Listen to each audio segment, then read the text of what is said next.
नागपुर हिंसा से जुड़ा बड़ा अपडेट आ रहा है। आपको बता दें, आखिरकार नागपुर हिंसा ने एक व्यक्ति की जान ले ली है। दरअसल घायल शख्स की अस्पताल में जो है मौत हो गई है। जी हां, दरअसल 6 दिनों से वेंटिलेटर पर था। विस्तार पूर्वक पूरी खबर आपको बताते हैं। महाराष्ट्र के नागपुर में 17 मार्च को हुए दंगे में घायल 40 साल के इरफान अंसारी की शनिवार को मौत हो गई। जी हां, ये एक बड़ा अपडेट सामने आ रहा है नागपुर से। आपको बता दें कि हिंसा के दिन ही उसे गंभीर अवस्था में जो है रेलवे स्टेशन के पास घायल जो है पाया गया था और इरफान के सिर में गंभीर चोटें आई थी और एक पैर जो है वो भी फ्रैक्चर हो गया था।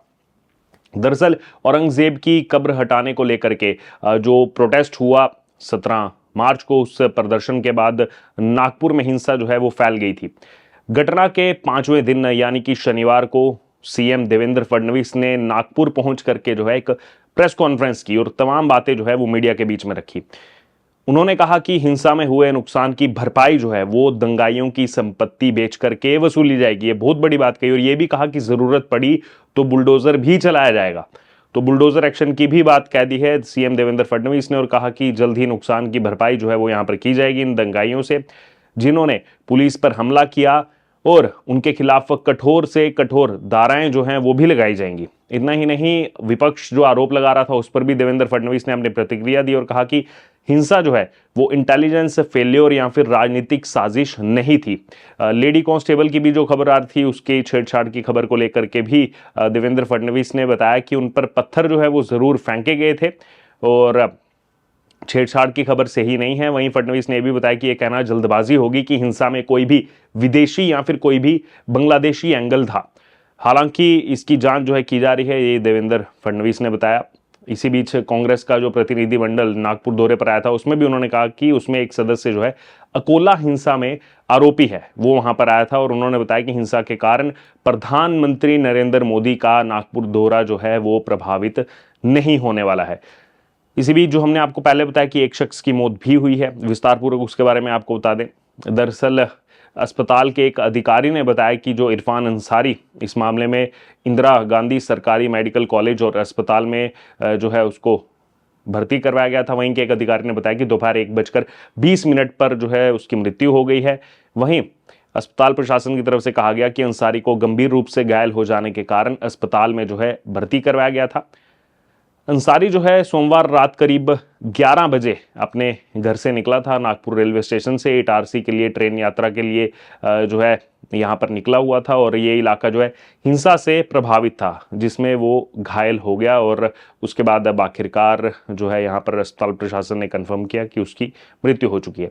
इसी बीच नागपुर हिंसा के मामले में शुक्रवार देर रात हामिद इंजीनियर को भी गिरफ्तार कर लिया गया है। जी हाँ, हामिद जो है वो इसी माइनॉरिटीज डेमोक्रेटिक पार्टी का कार्यकारी अध्यक्ष है, वर्किंग प्रेसिडेंट है और रिपोर्ट्स के मुताबिक महाराष्ट्र सरकार ने हिंसा की जांच जो है वो अब आखिरकार क्राइम ब्रांच को जो है सौंप दी है।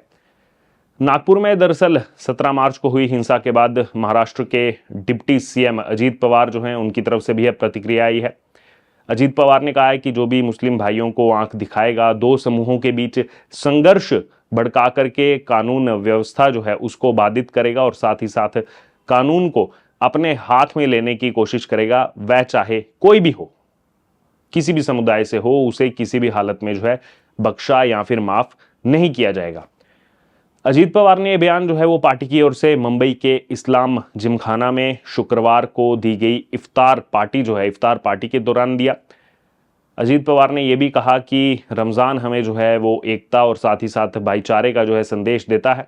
फिर आगे उन्होंने कहा कि छत्रपति शिवाजी महाराज, बाबा साहेब अंबेडकर, महात्मा ज्योतिबा फूले और शाहू जी महाराज ने जो है वो जातियों को एक साथ ला करके समाज के उत्थान का मार्ग दिखाया और हमें इस विरासत को जो है वो आगे बढ़ाना है।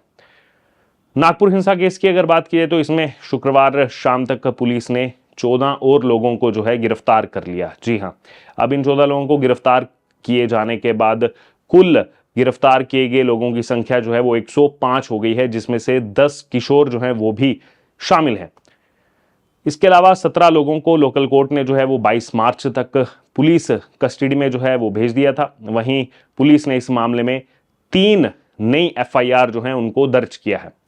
वहीं पुलिस ने 2 थाना क्षेत्रों से कर्फ्यू जो है उसको भी हटा लिया है और जो रिपोर्ट्स आ रही हैं, रिपोर्ट्स के मुताबिक नंदनवन और कपिल नगर जो पुलिस थाना क्षेत्र है वहां पर संचार बंदी यानी कि इंटरनेट सर्विस जो बंद की गई थी उसको भी खत्म कर दिया गया है। इसके अलावा अन्य थाना क्षेत्रों में दोपहर 2 बजे से 4 बजे तक कर्फ्यू में जो है राहत दी गई है।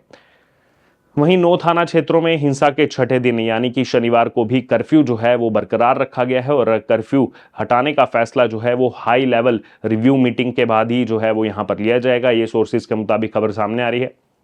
वहीं नागपुर हिंसा के मुख्य आरोपी फहीम खान की अगर बात की जाए तो फहीम खान ने जो है जमानत के लिए सेशंस कोर्ट में याचिका लगाई है।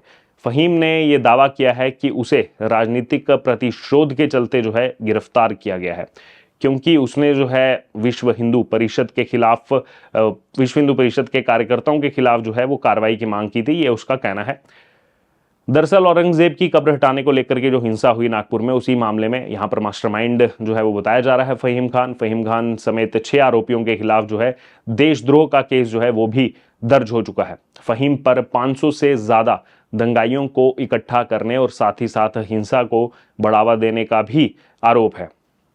वहीं नागपुर हिंसा में आरोपी फहीम खान की जो भूमिका है उसको लेकर के भी साइबर डीसीपी लोहित माटानी की तरफ से प्रतिक्रिया आई है। लोहित माटानी ने बताया है कि फहीम ने औरंगजेब के खिलाफ हुए प्रदर्शन का वीडियो जो है वो एडिट करके सोशल मीडिया पर जो है वायरल किया, जिससे माहौल जो है वो काफी ज्यादा बिगड़ गया और हिंसा जो है वो फैल गई। वहीं उसने हिंसात्मक वीडियो को भी बढ़ावा दिया और कुछ वीडियो में फहीम जो है वो 2 से 3 इलाकों में घूमता हुआ नजर आ रहा है। माइनॉरिटीज डेमोक्रेटिक पार्टी के शहर अध्यक्ष फहीम खान, जो कि मास्टरमाइंड इस पूरे मामले में बताया जा रहा है, उसको दंगा और आगजनी की घटनाओं के 2 दिन बाद यानी कि 19 मार्च को जो है गिरफ्तार किया गया था। वहीं शुक्रवार को पुलिस की रिमांड जो है वो उसकी खत्म हो चुकी है और पुलिस रिमांड खत्म होने के बाद फहीम को न्यायिक हिरासत यानी कि जुडिशियल कस्टडी में भेज दिया गया है। इसके बाद ही फहीम खान ने नागपुर जिला और सत्र में जो है जमानत याचिका जो है उसको भी दायर किया है और फहीम खान की तरफ से वकील अश्विन इंगोले ने इस पूरे मामले में कहा कि इस पर 24 मार्च को जो है सुनवाई हो सकती है, यानी कि सोमवार को। वहीं फहीम की जमानत याचिका जो है उसमें 3 बड़े दावे किए गए हैं। अंत में ये 3 दावे आपको बता देते हैं। पहला दावा है कि मामले में झूठा फंसाया गया है और ऐसा कोई भी सबूत नहीं है जिससे पता चले कि भीड़ को उकसाया गया था। यह पहला दावा किया गया है फहीम की जमानत याचिका में। दूसरा दावा है कि आरोप झूठे और निराधार हैं, पुलिस ने हिंसा में मेरी कोई भी प्रत्यक्ष भूमिका जो है वो नहीं बताई है। और तीसरा जो यहां पर दावा किया गया है वो है कि मेरे खिलाफ दर्ज जो मामला है राजनीतिक प्रतिशोध है, क्योंकि मैंने 18 मार्च को यानी कि घटना के अगले दिन विश्व हिंदू परिषद के सदस्यों के खिलाफ एफआईआर की मांग की थी। ये हालांकि फहीम खान की तरफ से कहा गया है। अब देखना होगा इस मामले में जो है क्या यहां पर आगे कहा जाता है जब मामले की सुनवाई जो है वो कोर्ट में होगी। बहरहाल पूरा अपडेट हमने आपको बता दिया। देवेंद्र फडणवीस ने कड़ी चेतावनी दे दी और कह दिया है कि बुलडोजर एक्शन भी देखने को मिल सकता है और साथ ही साथ जो यहां पर पूरा नुकसान हुआ है उसकी भरपाई दंगाइयों से ही की जाएगी। बहरहाल आपका क्या कहना है इस पूरी खबर पर, आप जरूर हमारे साथ कमेंट बॉक्स में शेयर करें और बने रहें तमाम अपडेट्स के लिए द डिजिटल रिपोर्टर के साथ। धन्यवाद।